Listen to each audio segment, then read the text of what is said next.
Jesús, el Evangelio en los Evangelios de cada domingo. Un servicio para los ministros de la palabra. Proclamamos en este 32º domingo del tiempo ordinario el texto de Mateo 25, 1 al 13, la parábola de las vírgenes necias y prudentes. El reino de los cielos se parece a 10 vírgenes que tomaron sus lámparas y salieron al encuentro del novio. 5 de ellas eran necias y 5 prudentes. Las necias tomaron sus lámparas, pero no llevaron aceite. En cambio, las prudentes, junto con sus lámparas, llevaron sus frascos de aceite. Como el novio se tardaba, les dio sueño a todas y se durmieron. A medianoche se oyó un grito: «Ya está aquí el novio, salgan a su encuentro». Las 10 vírgenes se levantaron y prepararon sus lámparas. Entonces las necias dijeron a las prudentes: «Denos un poco de su aceite, que nuestras lámparas se están apagando». Pero las prudentes les respondieron: «No, pues es probable que el aceite no alcance para todas. Es mejor que ustedes vayan al mercado y lo compren». Pero mientras ellas iban a comprarlo, llegó el novio, y las que estaban preparadas entraron con él al banquete de boda y cerraron la puerta. Después llegaron las otras vírgenes y decían: «Señor, Señor, ábrenos». Pero él les respondió: «Les aseguro que no las conozco. Por tanto, estén en vela, porque no saben el día ni la hora». El contexto nos permite clarificar los significados del texto. Primero, el contexto literario.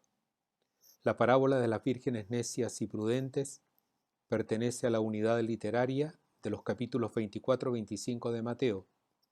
El género literario de esta unidad literaria es Apocalipsis, es decir, revelación mediante un lenguaje simbólico y cósmico de cómo Dios actúa en las situaciones conflictivas del presente de la comunidad. De aquí que este género contenga un intenso llamado a la esperanza y a vivir la prueba siempre con fortaleza y fidelidad.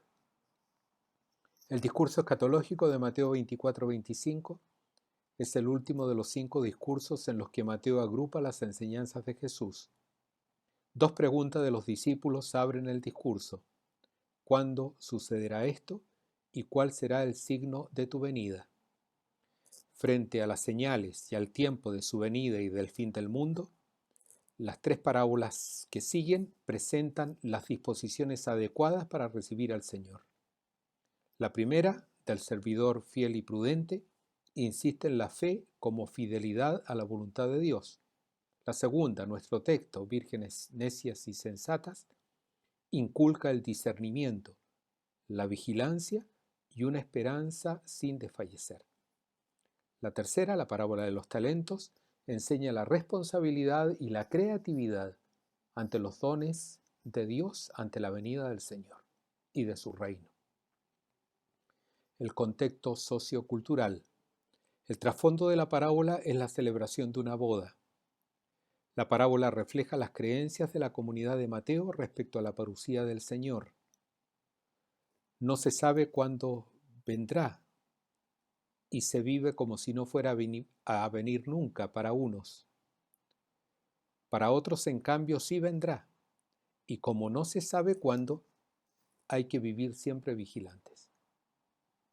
No es fácil determinar los ritos de boda en tiempos de Jesús, pero uno de ellos era la procesión del novio con la novia al nuevo hogar, lo que hacía pública la condición de esposos, finalizando así la condición de prometidos en matrimonio, hecha tiempo atrás por sus respectivas familias.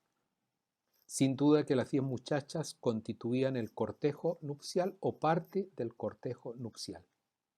La procesión que se hacía a la casa del novio o del esposo era festiva, se acompañaba de antorchas y la fiesta de bodas bien podía durar una semana. El contexto teológico. Frente a la certeza de la parucía del Señor, aunque no se sepa cuándo, como lo indica la tardanza del novio en nuestra parábola, el discípulo tiene que cultivar actitudes cristianas, que como el siervo prudente, las vírgenes sensatas o aquellos que invirtieron los talentos, lo preparen para tan importante día que además es día de juicio. El deber bien cumplido como el siervo prudente, el discernimiento que posibilita una adecuada preparación como el texto nuestro de las vírgenes sensatas o prudentes, y los frutos en todo momento, como la parábola de la duplicación de los talentos, permitirán la adecuada espera del Señor. Pero estas no son actitudes y conductas para mañana, sino para hoy, pues pobres y marginados son sacramentos de Cristo, como lo indica la cuarta parábola que viene después de estas tres, y de lo que se haga frente a ellos, frente a los pobres, dependerá el destino escatológico, en plena correspondencia con nuestra conducta. Lo que hicimos con los pobres, el Señor lo hará con nosotros. De aquí las dos posibilidades conclusivas: vengan benditos de mi Padre, o apártense de mí, malditos. Nuestro texto pertenece al género literario de parábola, en este caso sobre el reino de los cielos. Su organización se inicia con una introducción, el versículo 1, y sigue con tres escenas. La primera de ellas, versículo 2 al 4, presenta a los protagonistas y hace una distinción antitética entre las vírgenes necias y las vírgenes prudentes, distinción frecuente en Mateo. Luego la segunda escena, versículos 5 al 9, se habla de la tardanza del novio y se presenta un diálogo entre las muchachas, las sensatas, con las necias. La tercera escena, versículo 10 al 12, se presenta la calificación adecuada para entrar al banquete de bodas y luego un diálogo de las necias con el novio. El versículo 13 es la sentencia conclusiva y contiene el mensaje de la parábola. Partenos es un término que se emplea en el versículo 1 y significa virgen o bien muchacha que aún no contrae matrimonio. Es la designación de una muchacha soltera. 10 vírgenes es sin duda parte del cortejo nupcial. Ninfíos es el término con el que se designa novio y es el personaje central en la parábola. Y sin duda es el Señor Jesús que vendrá al fin de los tiempos. El simbolismo matrimonial sirve en el Antiguo Testamento para presentar la relación de alianza de Dios con su pueblo, de mutua fidelidad y de mutuo servicio. En el versículo 2 se habla de las vírgenes necias, se emplea el término moros, que aparece 6 veces en Mateo, 3 en la parábola nuestra.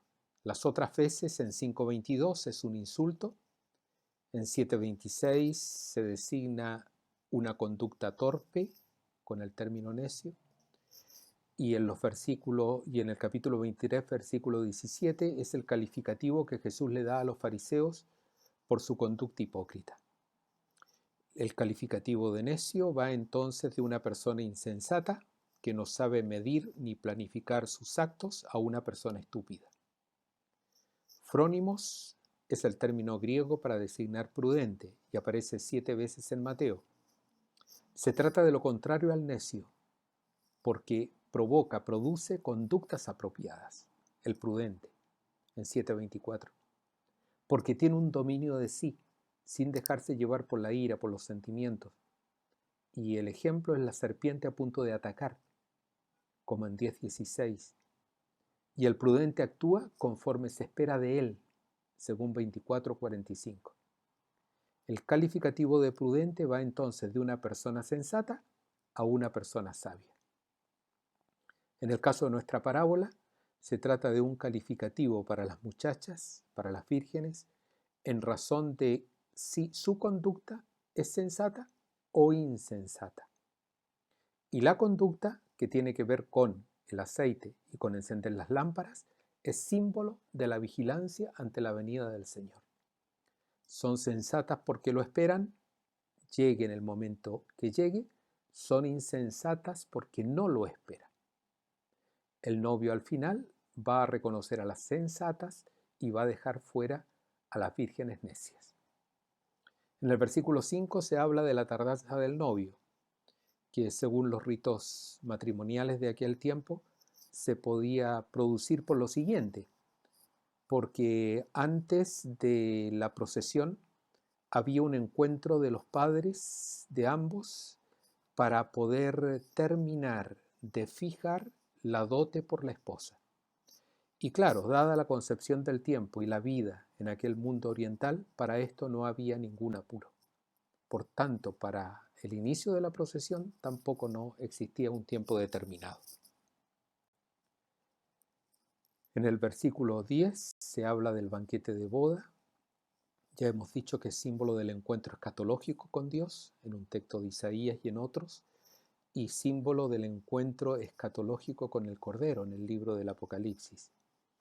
Al banquete de boda, símbolo del reino, del encuentro con Dios, están todos invitados según la parábola de Mateo 22. Se cierran las puertas de la sala de bodas para los que son indignos, para los que no tienen aceite.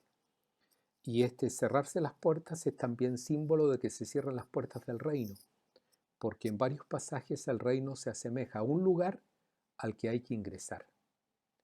En el versículo 12, el novio desconoce a las necias, no las conozco.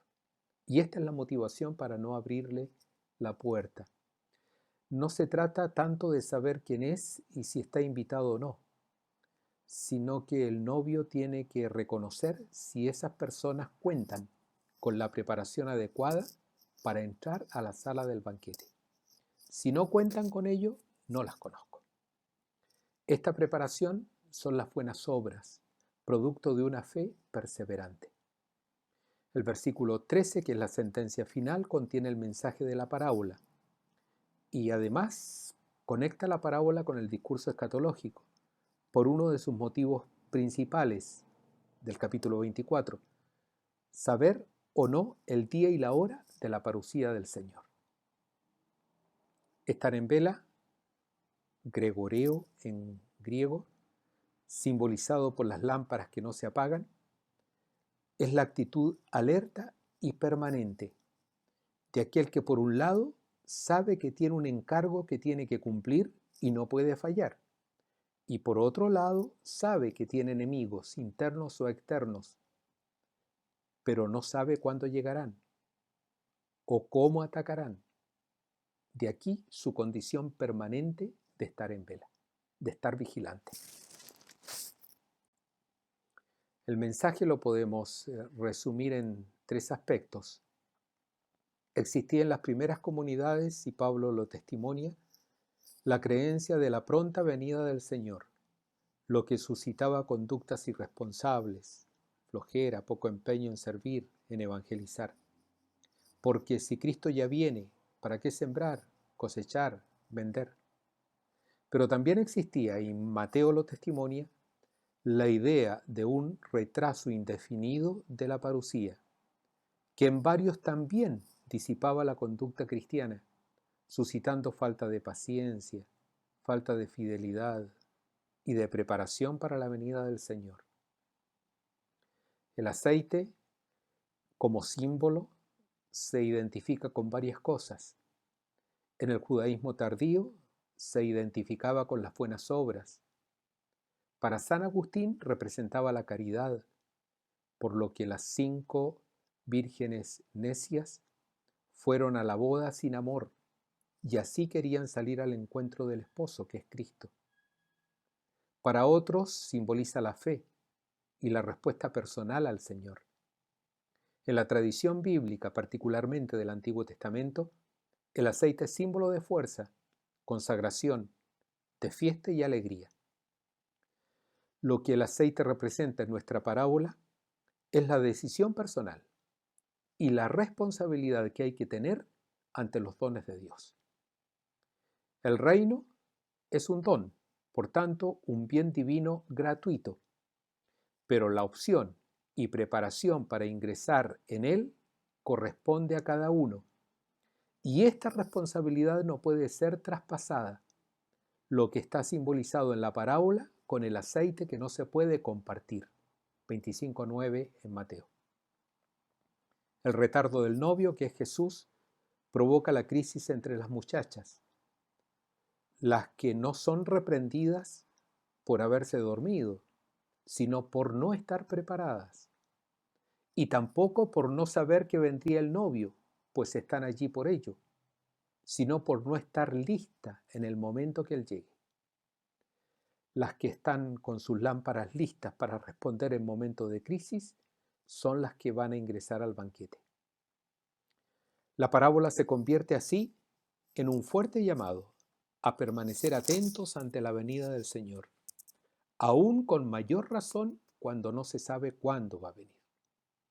El reino de Dios es un acontecimiento dinámico que exige respuestas progresivas y atentas, pues entrarán en él los que no hayan dejado de prepararse para el encuentro con su Señor. El don divino supone la libertad y la conciencia, imprescindibles para una respuesta que sea personal. Se retarde o no el novio, es indispensable el seguimiento del Señor fundado en la fidelidad, que es la fe que persevera y que se expresa en la praxis del amor a Dios y al prójimo. Las lámparas que no se apagan representan la respuesta consciente y personal de la aceptación del novio y el ingreso en el reino de Dios. Oramos. Padre omnipotente y misericordioso, aparta de nosotros todos los males para que, bien dispuesto nuestro cuerpo y nuestro espíritu, podamos libremente cumplir tu voluntad. Por nuestro Señor Jesucristo, tu Hijo, que vive y reina contigo y el Espíritu Santo, por los siglos de los siglos. Amén.